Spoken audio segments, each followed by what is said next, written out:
for the introduction. Um, the title of this reflection is called The Arrabales of Puerto Rico, an ethnographic approach.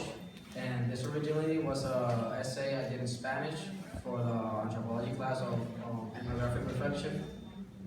And basically, what it talks about how the low-income people in Puerto Rico lived throughout the 1940s and throughout the late 1960s, and all the sociological, political, and economic aspects and changes Puerto Rico was going through that time. So let me begin.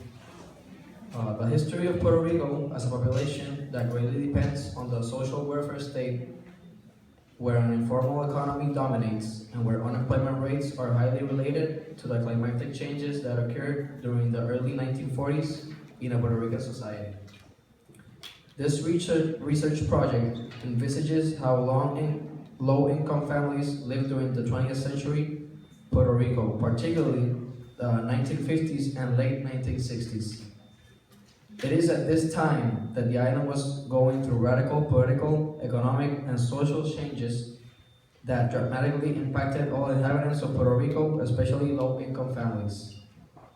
The infamous Operation Bootstrap was taking flight in the 1940s, which sole purpose was to substitute an agricultural-based economy into an industrialized economy based on foreign investment, primarily capital originating from the US.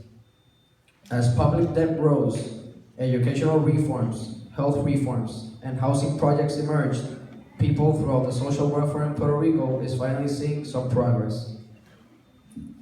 In this light, it is appropriate to illustrate how San Juan, the island's capital, became the center of financial, commercial, educational, and government-related activities.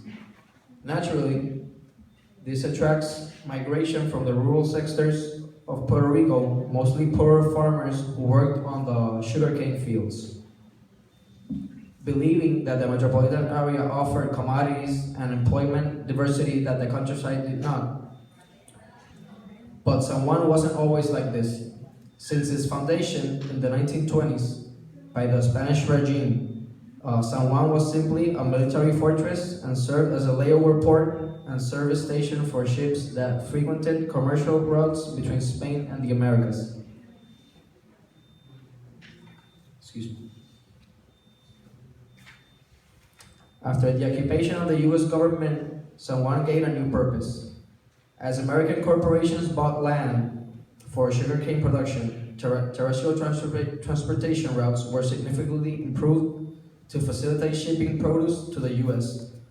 Although San Juan maintains its role as the primary commercial port in the island, it also became the center of American political and administrative activities, along with a great expansion in exportation commerce.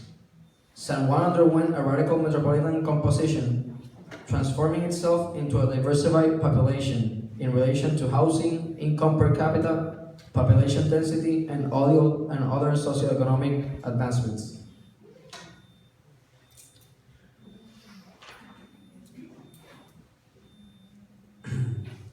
Having established some basic aspects of Puerto Rico's historical content, we might discuss how the residents of the Arrabales along the coast of El Caño Maltimpeña, on a side note, El Caño, they were wetlands in the heart of the Santurce, a known district in the capital, that were unfit for commercial and residential use. This area was where most of the migrating families from the countryside originally settled in Puerto Rico's capital. The conditions in El Barrio were not the most favorable, as they lacked basic water and power services and medical facilities such as hospitals. As for everyday goods, these people had small markets where they could access some of the most basic products residents currently use, but for the larger purchases regarding food and clothes, they had to be made in another nearby district called Barrio Obrero. As previously mentioned, living conditions weren't exactly the most favorable, and this also manifested itself in employment opportunities within the community. It was evident that the exterior dependence regarding basic resources and services were significantly elevated. So this basically collects the limitations in which the residents of these communities needed to struggle with daily. We can begin to see how social patterns obstructed the development of class consciousness and solidarity between low-income families in urban zones. In regard to labor and economic activity, within the Arrabal, the only ones who prospered were owners of the small markets and other small businesses. The other residents worked mostly in manual labor, mostly factory workers and working at the docks. The more skilled workmen were offered contracts in construction and service in restaurants and hotels, also other establishments relevant to the tourism industry. Another tendency was that both men and women were employed to make ends meet and to accomplish common interests such as a good education for their children. Most of these jobs weren't a secure source of income for these families because construction-related jobs were subject to urban project contracts, and factory and hotel-related jobs were subject to low seasons and employment layoffs. Migrating families thought that they would achieve a certain freedom and better employment opportunities if they moved to the capital, but it is evident that they have not severed the reality of labor insecurity that they once experienced with agricultural day laboring. As a result, many families needed to compensate with illegal sale of lottery tickets and clandestine rum known as pidorro. Others depended mostly on social security payments and social welfare payments. They were generally elderly and families with a father as their main source of income. Even though times were tough, residents enjoyed the company of each other and frequently gathered in small businesses where most people went to buy everyday products and the front porches of the houses if they had one, for small talk and watching people pass by. Seeing how necessity envelops the communities of the Arrabales, they lived a humble life and shared everything they had to whomever needed it most. For instance, having a refrigerator was a privilege in these communities, and most of the time had a previous owner. If a neighbor didn't possess one, he was forced to store perishables like milk in his neighbor's house. Another favorite was the use of the radio for listening news and music to pass the time. In recent years, this changed to having a television where families and neighbors gathered to watch some programs of public interest. It is fair to say that even though they had a few belongings, it was very present the importance of sharing and how this was venerated between the neighbors much more than actually having everything needed to subside but was retained for personal use.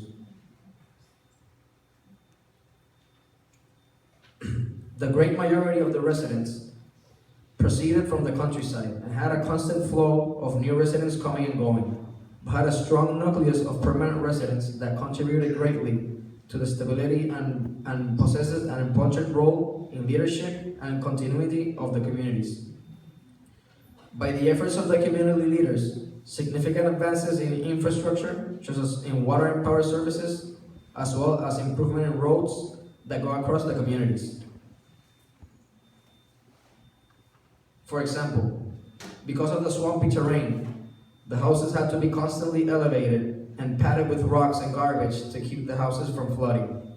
It was the commissioner who provided the manpower and materials necessary for the operation. As for labor unions, these had a poor foundation and much rivalry between unions due to biased political affiliations that brewed much controversy that overweighed the interests of the laborers as a whole. The sense of consciousness and cohesion doesn't go beyond the physical limitations of the Arrabal, and aspirations for the future is expressed from an individualistic point of view and not as a social class. Although most residents possess knowledge that they are at a social disadvantage from wealthier classes, they have culturally accepted that this social unfairness has always been part of the Puerto Rican society, and there is little that they can do to alter it. This pessimism extends to the colonial dependency between Puerto Rico and the United States. And in majority, they think that the island is too small and too poor to sustain itself. They also share that the government, instead of limiting monopolistic tendencies of North American companies, they opt for facilitating market dominance. Interestingly enough, poor Puerto Rican families have a very highlighted sense of nationalism and are strongly identified as Puerto Ricans and not as Americans. Strangely enough, incentives on developing a social consciousness and the line of thought remains in being that the only difference they have from the rest of the society is that their classification as poor people, meaning low income. In conclusion, there is historic evidence that the Puerto Rican population was and continues to be a society with elevated unemployment rates, great dependency on the social welfare state, and dominance in what most people coin as underground economy, probably known as informal economy, meaning occult economic activity in the sense of tax evasion, administrative control, illegal sales, and so forth. Besides social inequality, Puerto Ricans have a very underlying tendency to help one another, and a sense of family that is enviable to some. This tendency must be redirected through community leaders to direct the rest of the residents of El Barrio to shift the power structures dominating the Puerto Rican society. Thank you.